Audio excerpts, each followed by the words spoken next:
Yan mga kasikat. Yan. Back to normal na naman.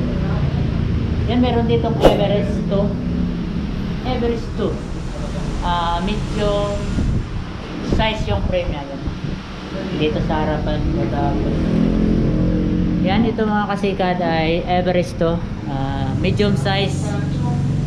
Yan yung frame niya. Dito sa dito yan sa head tube niya. Head tube. Seat post niya pala dito pa ilalim. Medyo palaki dito mga kasikat. Medyo nag-bend sa konti.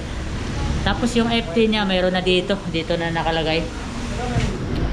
Tapos ito ay naka-internal routing na rin to mga kasikat. Dito yun sa top tube pala. Dito sa down tube. Tapos medyo manipis na sa mga kasikat ang Everest to. Medyo malapad siya na manipis. Pagdating dito sa may head tube niya, ito medyo malapad, lumaki dito. Yan, ito yung Everest to. Tapos yung sa head tube niya ay 4252 yung nakasulat dito mga kasikat yan. Tapos dito sa top tube niya ito. Ano tong kulay nito? Glossy black. Glossy black. Yun, ito mga kasikat. Dito sa top tube niya, ito may nakalagay dito.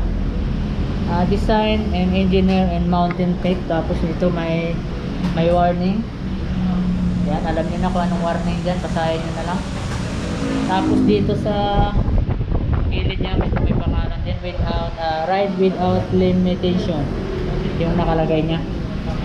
Tapos dito sa ano niya, sa bottom bracket niya, naka thread type lang to mga kasikat.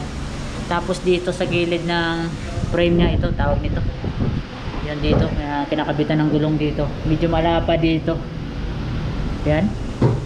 Tapos may pangalan dito, yan, Everest to. Tapos dito sa loob yung 29.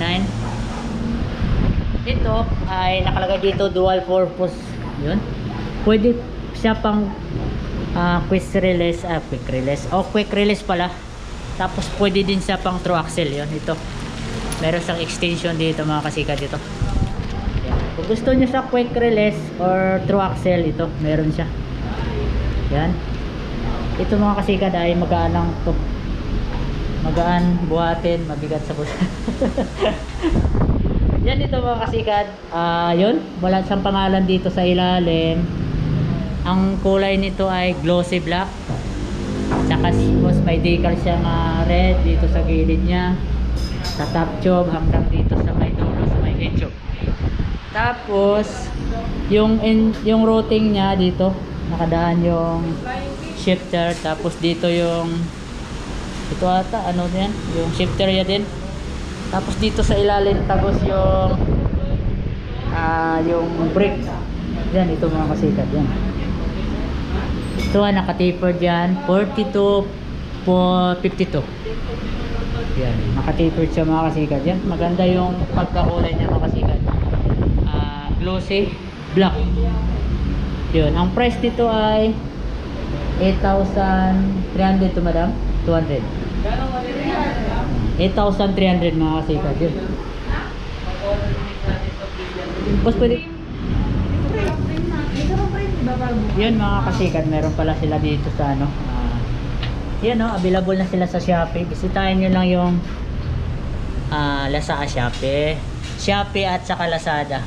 Yan, yung Goldsmith meron sila. Kung gusto nyo umorder, kung malayo kayo, yun, Shopee at saka Lazada. Tapos nag-ano din sila ng BDO, yun, credit card, 0% interest, 6 months installment on regular price, bike frame and group set. Yun mga kasikat. Yan, ulitin ko, mayroon silang sa Lazada. Yan, ilagay ko na lang yung description ay yung ano nila, yung link sa baba para mapuntahan nyo. Dito lang sa Las Piñas, Lazada at saka Shopee.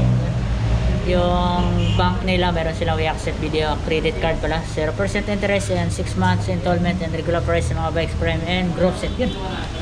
Salamat, Shopee!